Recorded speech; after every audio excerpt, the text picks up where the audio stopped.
नमस्कार साथियों, मैं आपका अपना भाई अनुराग नेहरा। साथियों, आज सुबह सर्वप्रथम मैं माननीय मंत्री मोदी जी के आवास पे गया और वहां जाकर के रिक्वेस्ट करी कि स्वास्थ्य विभाग की जो 8 वैकेंसियां हैं, आचार संहिता लगने वाली हैं, उससे पहले इनका जो वंचित रहे थे, जो स्टूडेंट जिनका वेरिफिकेशन नहीं हो पाया था, उनका वेरिफिकेशन करवा के जल्दी से जल्दी प्रोविजनल लिस्ट निकाल दी जाए।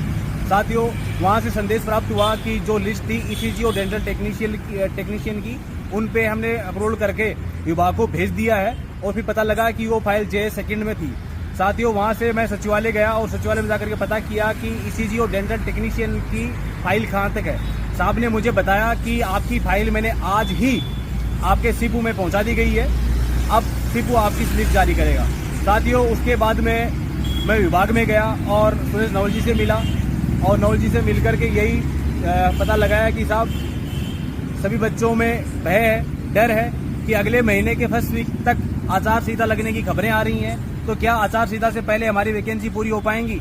नवल साहब की तरफ से मैसेज आया कि पूरा विभाग, पूरी सरकार ये चाहती है कि इन 8 वैकेंसियों को हम समय पर नियुक्ति दें, क्योंकि सरकार वापस रिपीट तभी होगी जब सरकार के द्वारा निकाली गई वैकेंसियां, जैसे रीट की भर्तियां जो 45,000 थी, जैसे पीटीआई की भर्ती है, जैसे सफाई कर्मचारियों की, जैसे 20,000 अपने स्वास्थ्य विभाग की, इन सारी वैकेंसियों को जब ज्वाइनिंग मिलेगी सब बच्चों को, तब जाकर के सरकार रिपीट होगी। और सरकार यही चाहती है, ये मौका सरकार गंवाना नहीं चाहती है।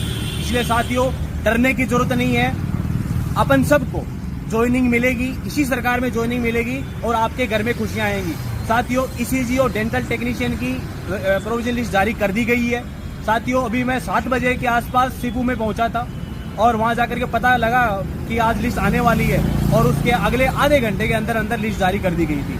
साथियों, अभी भी मैं आपके सामने सीपू के आसपास से ही आपके सामने आया हूँ, क्योंकि अभी मैं निकला हूँ। साथियों, बताना चाहूंगा कि जो ग्रीवेंस और पेंडिंग वाले जो अपन जितने भी भाई हैं, उनको घबराना नहीं है। उनकी लिस्ट आने से पहले, उनका वेरिफिकेशन होने से पहले प्रोविजन लिस्ट नहीं आएगी, पहले उनका वेरिफिकेशन होगा। उनका वेरिफिकेशन 26 या 27 तारीख के आसपास उनका वेरिफिकेशन हो जाएगा। वेरिफिकेशन होते ही अगले 2 दिन के बाद प्रोविजन लिस्ट आना स्टार्ट हो जाएंगी। इसलिए साथियों, घबराना नहीं है, सरकार ने पूरा मूड बना रखा है। आज जब मैं सचिवालय में था, मैंने उनके ऑफिस के बाहर, JS 3rd के ऑफिस के बाहर मैं आधे घंटे तक बैठा रहा था। उस आधे घंटे में उनके मैंने 3 लेटर देखे थे कि उन्होंने 3 मीटिंग अटेंड करी थी। यानी कि सारा का सारा इतनी फुर्ती से जो काम हो रहा है कि मैंने कभी नहीं देखा कि सरकार और अधिकारी दोनों ये चाहते हैं कि इन वैकेंसियों को हम समय पे पूरा करवाएं, आपके घर में, अपने घर में खुशियां आए और सरकार है कि आपकी ज्वाइनिंग भी हो जाएगी। नमस्कार साथियों।